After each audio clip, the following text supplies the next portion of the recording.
Hello students, linear algebra का ये 29वां lecture है और बेसिस डायमेंशन का 5वां लेक्चर है। पिछले वीडियो में हमने आपको स्टैंडर्ड लीनियर स्पेसेस के स्टैंडर्ड बेसिस की एक सूची दी थी, लिस्ट दी थी आपको मैंने, और एक बहुत इंपॉर्टेंट थ्योरम बताया था कि each vector of a finite dimensional linear space is uniquely expressible as linear combination of vectors of its basis. अब उसी के माध्यम से, उसी के हेल्प से हम कोऑर्डिनेट डिफाइन करने जा रहे हैं। Coordinates and coordinate vector of a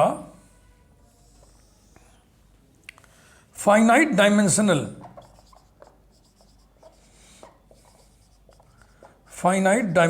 linear space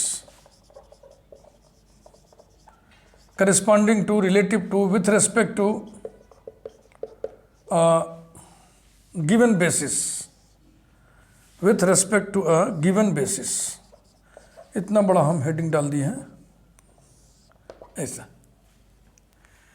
late VF be a finite dimensional linear space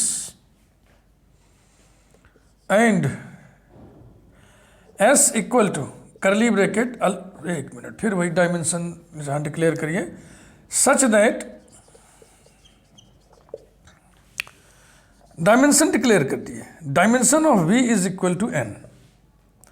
फिर लिखे let S equal to curly bracket alpha 1 comma alpha 2 comma so on comma alpha n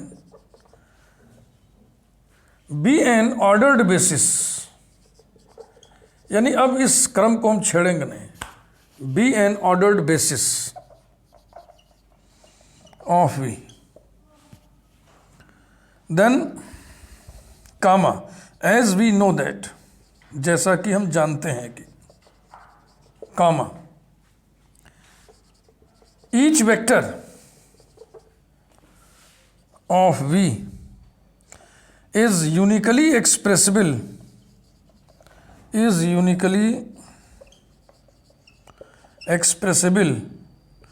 as a linear combination of vectors of S, vectors of S। ठीक ना, यही हम theorem पढ़े थे पिछले video के लास्ट में। अब हम V का एक कोई भी वेक्टर हम ले रहे हैं,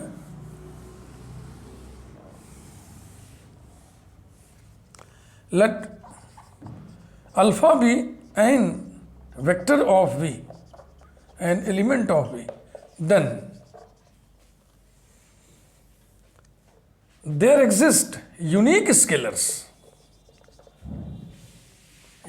scalars A1 comma A2 comma so on comma AN say. अब स्केलर को हम कुछ भी लिख दें, B1 B2 Bn लिख दें, इसीलिए ऐसा लिख करके हमने लिख दिया से,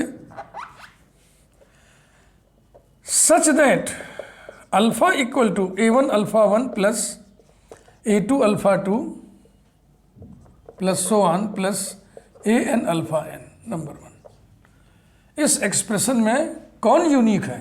स्केलर्स। यही प्रूव किए थे आप। A1 A2 AN, ये जो यूनिक स्केलर्स हैं, इन्हीं को हम कोऑर्डिनेट्स कहते हैं। The unique scalars A1 comma A2 comma so on comma AN are called, कहे जाते हैं, the coordinates of alpha with respect to या relative to with respect to the basis. कौन सा बेसिस लिए थे हम लोग? S।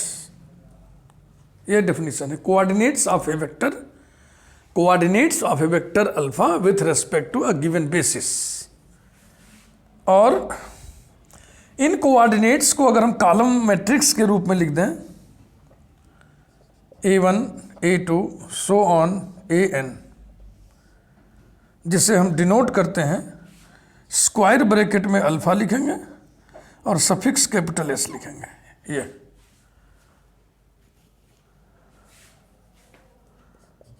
The column matrix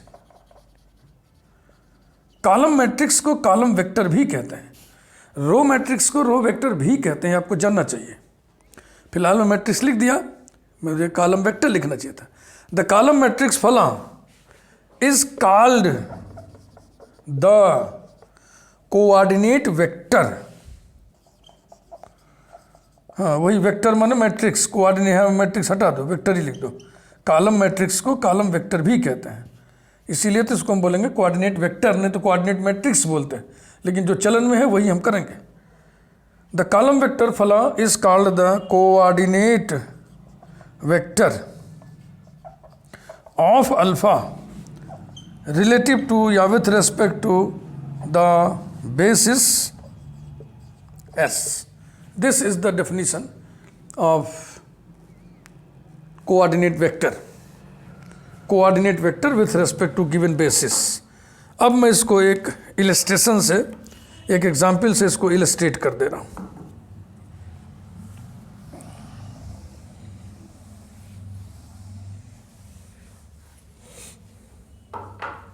illustration बढ़िया से समझ लो भाई इसको। Let us consider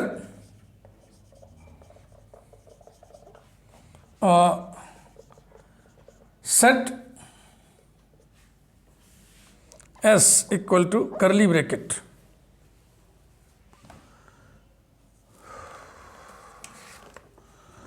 one zero zero 3 tuple 100 comma 3 tuple 110 3 tuple 111. Let us consider a set S of vectors of the linear space C3 over C. तो अब हम पूरी चीज बता रहे हैं इसमें, मतलब बेसिस नहीं दिया हुआ है। क्वेश्चन आप करिएगा तो बेसिस दिया रहेगा, तो आपको ये नहीं दिखाना पड़ेगा कि ये बेसिस है, क्योंकि लिखा रहेगा ना इट इज बेसिस, यहाँ नहीं लिखा हुआ है, इसलिए हम थोड़ा काम बढ़ा करके आपको समझाना चाह रहे हैं। सिद्ध करिए कि ये बेसिस है, उसके बाद तब इसके आर्बिट्रेरी एलिमेंट को बेसिस के एलिमेंट्स के यूनिक LC के रूप में लिखिए, और तब वहाँ से कोऑर्डिनेट्स निकालिए और उसकी मदद से कोऑर्डिनेट वेक्टर यानी कोऑर्डिनेट मैट्रिक्स लिखिए। नंबर 1, इसको LI दिखाना है तो सिस्टम ऑफ इक्वेशन लिखिए। इसके हम नोटेशन से ही डाल दे रहे हैं, अलग से नहीं लिख रहे हैं, थोड़ा समय बच जाएगा। Alpha 1 alpha 2 alpha 3, A1 alpha 1 plus A2 alpha 2 plus A3 alpha 3 equal to theta. Number 1, AI belongs to field C। तो फिर जब C की बात है तो क्या करें, हम A1 A2 A3 लिखें, हम जो है Z1 Z2 Z3 लिख दे रहे हैं। थोड़ा लगेगा भी कॉम्प्लेक्स जैसा ना, ऐसे ये रहा। अब इसे आगे बढ़ाइए। Implies that Z1 into 3 tuple 100, ये 1 भी 0 भी ये सब कॉम्प्लेक्स नंबर्स होते हैं। आपको पता है हर रियल नंबर कॉम्प्लेक्स नंबर होता है, क्योंकि उसको हम A प्लस आयोटा B के रूप में लिख सकते हैं, जहाँ A और B real. Plus Z2 into 110 plus Z3 into 111 equal to C3C का 0 0 0 0 होगा। इम्प्लाइज दैट, मल्टीप्लाई करिए स्केलरली फिर वेक्टरली ऐड करिए, कुल मिला के हो जाएगा ये Z1 पहला देखो Z1 plus Z2 plus Z3 comma Z2 plus Z3 comma Z3 equals to 0 0 0। implies that Z1 plus Z2 plus Z3 equals to 0, Z2 plus Z3 equals to 0, Z3 equal to 0, ठीक ना। अब इसमें हम ना determinant ना matrix, कोई theory नहीं है, बघारेंगे, सीधा सीधा दिख रहा है Z3 0, Z3 0 इसमें रखोगे Z2 0, Z2 0, Z3 0 इसमें रखोगे Z1 0 ना। तो किस लिए हम दुनिया भर का बवाला करें। This implies that Z1 equal to 0, Z2 equal to 0, Z3 equal to 0, यानी कि इस सिस्टम में जितने स्केलर्स लगे हैं वो सब जीरो पाए गए, इसलिए इस सिस्टम में जितने वेक्टर्स लगे हैं वो भी वो Li होंगे। Therefore this set is Li. S is linearly independent. मिटा रहे हैं ना।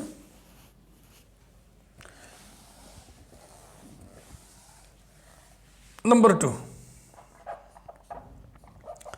Late 3 tuple Z1 Z2 Z3 न लेकर के कुछ और लीजिए, उसका इस्तेमाल हो चुका है। W1 W2 W3 be any element, be any vector of the linear space C3. Let us write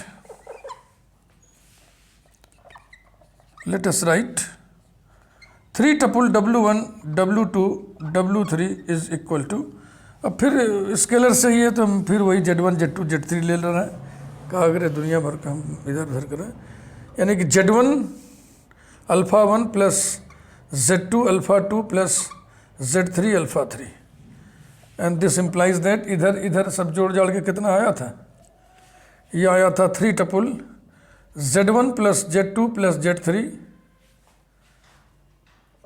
Z2 plus Z3 और Z3। अब इक्वेट करिए, implies that Z1 plus Z2 plus Z3 equals to small W1, Z2 plus Z3 equal to small W2 और Z3 equal to small W3। हमें इसको solve करना है, तो solve हम कर लेंगे। फिलहाल इसको हम नंबरिंग कर दे रहे हैं। नंबर 3, पहले तो हम ये बता दें each vector of C3 is linear combination of vectors of S, ताकि वो बेसिस तो पहले डिक्लेयर हो। तो इसके लिए सिस्टम ऑफ इक्वेशन वगैरह जो भी है उसका हम हवाला दे दें।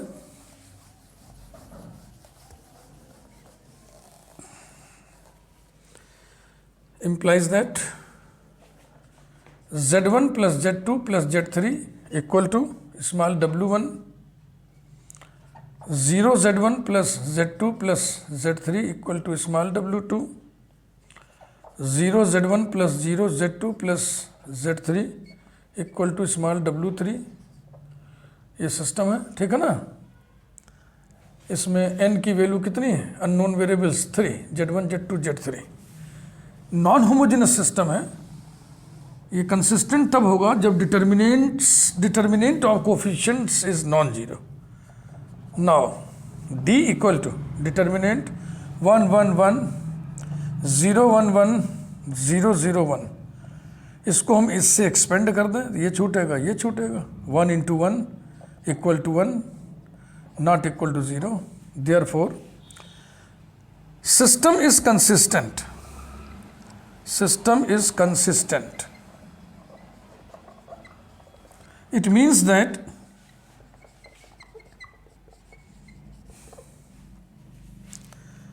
there exist scalars Z1 comma Z2 comma Z3 such that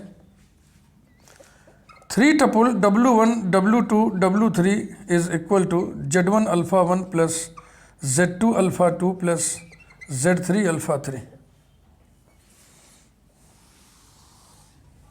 यानी कि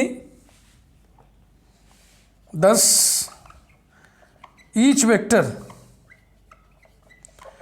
vector of C3 is linear combination of elements of या vectors of S। Hence S is a basis of C3। पहले तो हमने ये प्रमाणित किया कि S बेसिस है, और अब इस बेसिस के रेस्पेक्ट में हम किसी एलिमेंट का आओ निकालें coordinate vector. To find coordinate vector of 3 tuple W1 W2 W3 belonging to C3 relative to या with respect to the basis S, ये जो बेसिस मिला हमें ये रहा।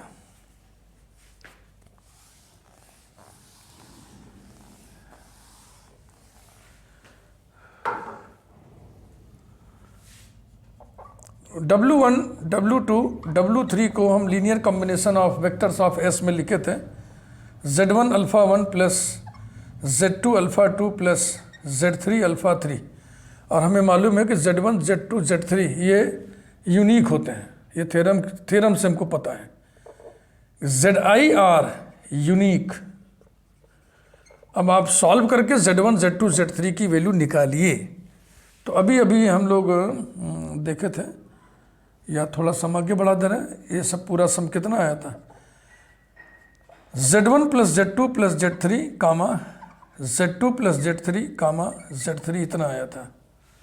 Implies that Z1 plus Z2 plus Z3 equal to W1, Z2 plus Z3 equal to W2, Z3 equal to W3। So we get Z3 equal to W3 comma ये हो गया। फिर आपको Z2 चाहिए ना, Z2 equal to W2 minus Z3 equal to W2 minus Z3 माने W3, और and Z1 equal to यहाँ से W1 minus Z2 minus Z3 equal to W1 minus Z2 है भाई ब्रैकेट में लिखिए, W2 माइनस W3, फिर माइनस Z3 है W3 equals to W1 minus W2 plus W3 minus W3 equals to W1 minus W2।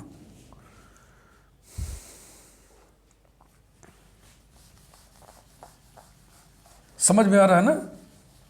हाँ, बहुत simple है, कुछ कठिन थोड़ी है।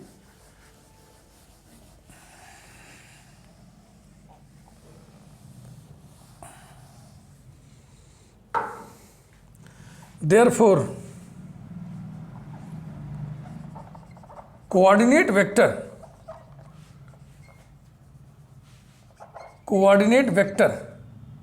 ऑफ अल्फा से डिनोट करते रहे 3 टपल W1 W2 W3 को। रिलेटिव टू, एक बार ये भी वर्ड लिख दें, relative to the basis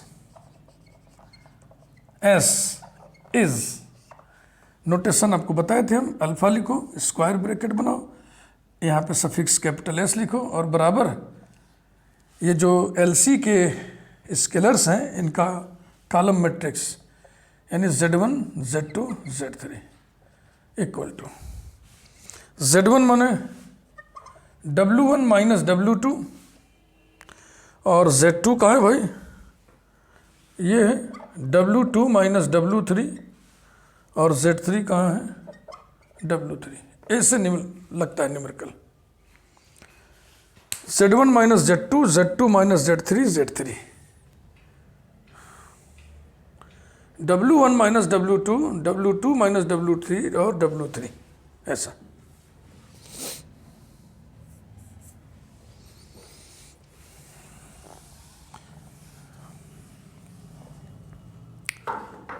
in particular, इस एग्जाम्पल को थोड़ा हम पर्टिकुलराइज कर दे रहे हैं। इन पर्टिकुलर, इफ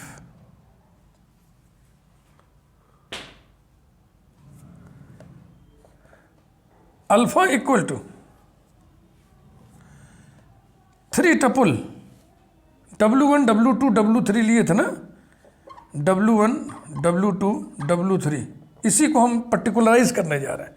एक कॉम्प्लेक्स नंबर है, इनको लिखो 1 plus iota 2 iota 3 minus 5 iota, ये ले लिया हमने। देन इस अल्फा का coordinate vector with respect to the same basis S कितना होगा, W1 minus W2 1 plus iota minus W2 2 iota फिर W2 2 iota minus W3 bracket में 3 माइनस 5 आयोटा और W3 3 minus 5 iota, this is equal to, और simplify कर लें, ये हो जाएगा 1 माइनस आयोटा और ये कितना हो जाएगा -3 और +5 +2 +7 आयोटा और ये 3 माइनस 5 आयोटा, यही है। अब समझ में आ गया होगा आपके।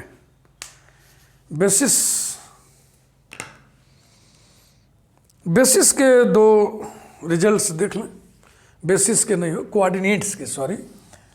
गिवन बेसिस के रेस्पेक्ट में किसी वेक्टर का कोऑर्डिनेट्स निकालना और कोऑर्डिनेट वेक्टर निकालना, ये मैंने आपको सिखाया। तो न्यूमेरिकल आएगा तो आप कर लेंगे, इसमें कुछ है नहीं, केवल लीनियर कॉम्बिनेशन के रूप में एक्सप्रेस करके नॉन होमोजेनियस सिस्टम मिलेगा, उसको सॉल्व कर लेना है। अब वो सिस्टम चाहे डिटर्मिनेंट की मेथड से सॉल्व हो जाए, चाहे ऐसे ही सॉल्व हो जाए, चाहे मैट्रिक्स के मेथड से सॉल्व हो जाए, मैंने आपको सब चीज़ सिखा दिया है। Results. Number 1,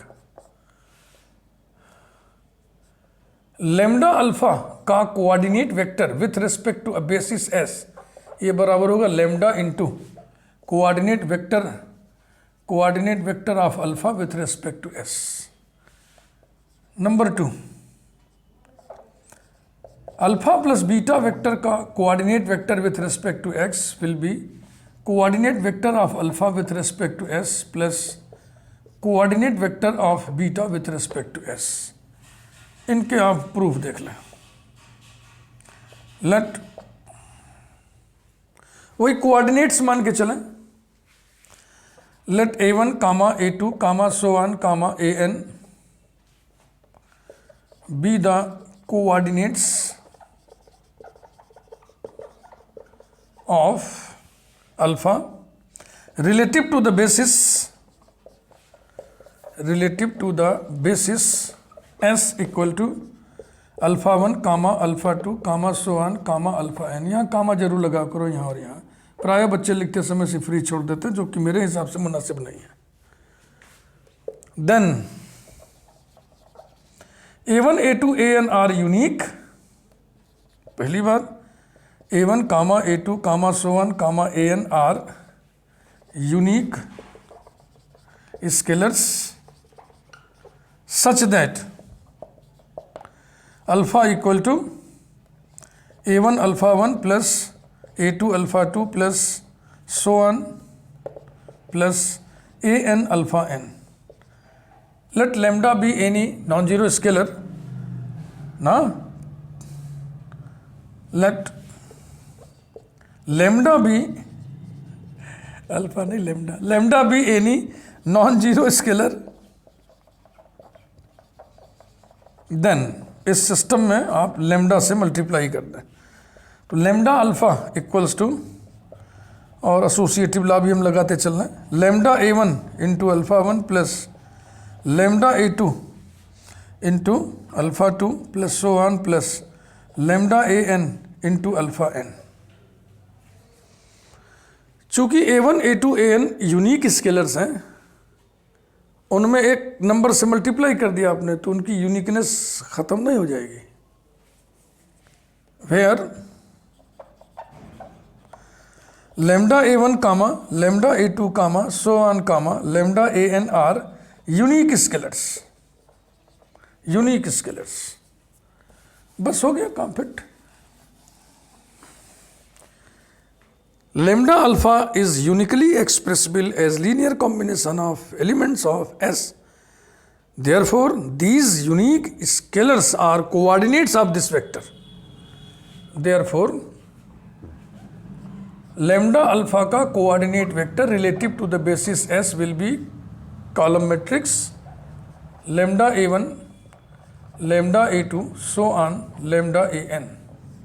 This will be lambda into column matrix A1, A2, so on AN, and it is nothing but lambda into coordinate vector of alpha relative to the basis S. ये पहला रिजल्ट हो गया। ऐसे दूसरा result देखें।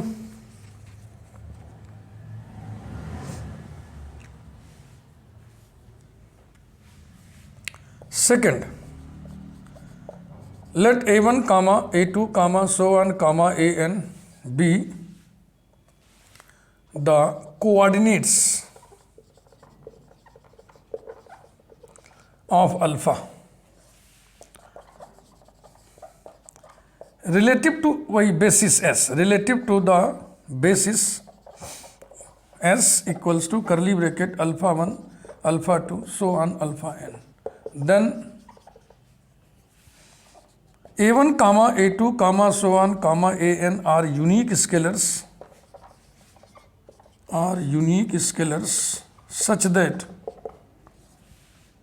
alpha equal to a1 alpha 1 plus a2 alpha 2 plus so on plus an alpha n. Number 1 ऐसे लिखे late b1 comma b2 comma so on comma bn be the coordinates of beta relative to the basis s, relative to the basis s. Then b1 comma b2 comma so on comma bn are unique scalars such that beta equal to b1 alpha 1 plus b2 alpha 2 plus so on plus bn alpha n. Number 2 दोनों को add कर दीजिए. Adding 1 and 2 we get the result. बस हो गया, कुछ है थोड़ी.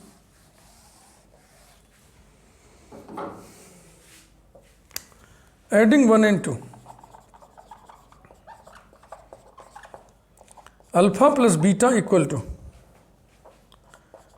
a1 plus b1 into alpha 1 plus a2 plus b2 into alpha 2 plus so on plus an plus bn into alpha n, where ai plus bi are unique scalars.